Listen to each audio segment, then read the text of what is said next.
here's your host of Living the Country Life, Betsy Free. Looking for a way to jazz up your garden or acreage? Maybe you should consider building a footbridge. Today we're going to talk to Marlon Kemet, managing editor of Wood Magazine. Hello, Betsy.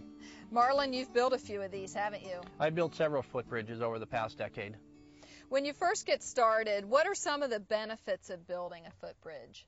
I think you want to look at is what can the footbridge do. In the case of this property, we wanted the footbridge to tie together two parts of the property that were somewhat divided by a waterway.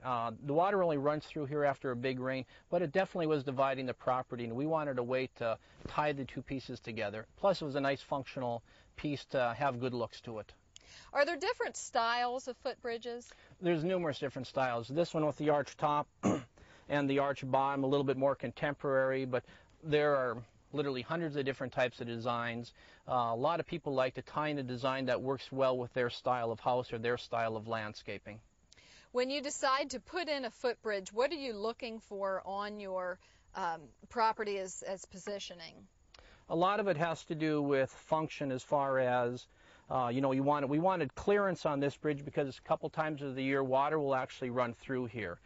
For positioning, the best way to do it is to make a cardboard cutout of the bridge and have somebody actually move that up and down. In this case, the dry stream bed was here, so you would take that cardboard, cut it, and move it up and down. You'd want to look for two things. Where does it look the best and where will it function the best? And try and get those two things to tie together so your bridge will work optimally for both. Is there a difference between putting it over just a landscaping dry stream bed versus an actual stream? Most of that would have to do with clearance, and that you need enough clearance from the rock to the bottom of the bridge, so even after a heavy rainstorm, the water can go through without hitting the bridge.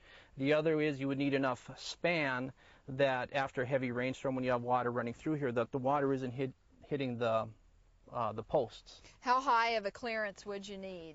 The clearance we have here is about as low as you'd want to get. I have a bridge in my yard where we get a lot more water through, where the clearance is over 3 feet. What you do want to do, though, is keep the bottom of the bridge out of the running water. What types of materials do you use to build the bridge? Anything you would use on an outdoor project. This particular bridge is made out of cedar. Redwood will do, green treated will do, anything that will weather well. Now, when you decide to put this in, what's the first thing that you need to do? Probably other than positioning would be to build the components, and if possible, get the bridge out here and set it in place before you actually set your posts. Make sure that where you think you want it is where you do want it, because once you set the post, then the bridge is set. There's no moving it after that. And they're set. Can you walk me through the steps of constructing the bridge? Absolutely. Let me take you through the construction procedure we did for this particular bridge. Great. The first step is to build the laminating jig. To start, you need to make 2 sets of jig end blocks. Use a level to check that each end block is plumb. You may need to adjust the block's position with a tapered shim, then screw it into place.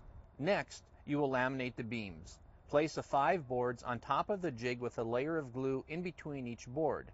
Use clamps to keep everything in place. You will repeat this entire process to make the second beam. After this, it's time to laminate the rails. Place 2 pieces of rail stock on the beam with glue in between and secure together with deck screws. Allow this all to dry and repeat the process for the remaining 5 pairs of rail stock. Now it's time to drill the rails. Stretch a string over the rails in the laminating jig so you can level the assembly before drilling the spindle holes. When you drill, align your drill bit with a plumb line suspended from a ladder. The next step is to mark and cut the beams. You will need to remove the beam from the laminating jig with the arch facing upward.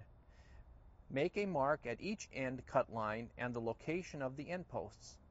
After cutting the end and center posts to the proper length, clamp them to the beam and then drill them into place. The next step is to add the bridge's floorboards. Place the 2 beam pieces parallel to each other. Then, cut the floorboards to the appropriate length and screw them into place. Now it's time to make the mounts. To do this, mark and cut the pieces to the right length. Clamp the end mounts to the end posts and center mounts to the center posts. Clamp the rail assemblies to the floorboards. After making the mounts, the next step is to build the side assemblies. Cut the spindles to the appropriate length. Drill a hole through one wall of each spindle. Insert the spindles through the bottom of the rail and clamp them into place. Now it's time to fit and assemble the handrail. Align the handrail and mark the cut lines. Tilt the top of the side assembly for the clearance. You'll need to screw through the end mount into the handrail. You're almost done. The only thing left are the finishing touches. You will need to cut the post strips to size and then apply your choice of finish. Well, thanks for taking us through those steps. All the plans are available online at www.livingthecountrylife.com. Yes, and the plan is very detailed. We take you through step-by-step instruction. We have very clear illustrations of how this bridge went together. We have a bill of materials and we have a supplies list. So we made it so that even the intermediate can build this bridge and be successful. Marlon, thanks for telling us about your footbridge. Thank you, Betsy. A footbridge is an easy way to add beauty to your property. It can be simple or complex. Either way, it's a lovely way to tie together your landscaping.